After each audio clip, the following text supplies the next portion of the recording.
Family, like a rich dessert, is a treat best enjoyed in small portions. One may love it and want to indulge in great quantities, but too much of either can lead to such a noxious experience one might be prompted to avoid it, or them, forever.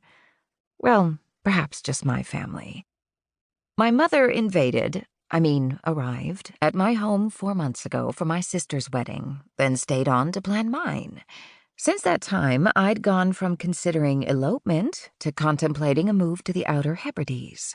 But since the Gaelic language eluded me, I stayed home and endured the visit, for 4 months. 4 long months. The single refuge left to me were my thoughts. Daydreaming had become my escape.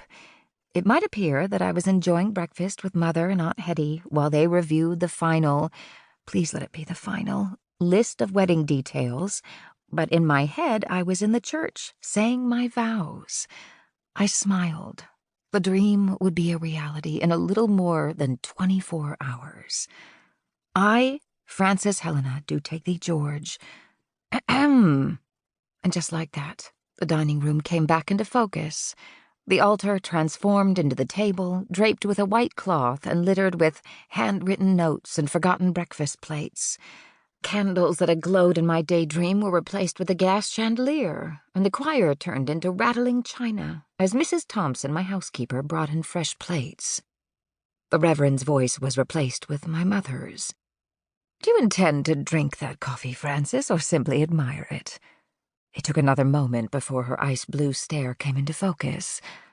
"I beg your pardon?" "You've been gazing into that cup for at least 10 minutes now and haven't heard a word I've said." That was rather the point. She drew her brows together. "What's wrong with you?" Where to begin? I had a house full of relatives. My mother was organizing my wedding like a military campaign, while I attempted to coordinate a move to my new home during the coldest February in my recollection. And now I'd been distracted from a lovely daydream. Of course, I could tell her none of that. "Nothing's wrong." I pasted on a smile. "What were you saying?" "I've just heard from the florist." She tossed a note card onto the table. "He can't manage the pure white roses for the wedding. Now what am I to do?" I shuddered to think.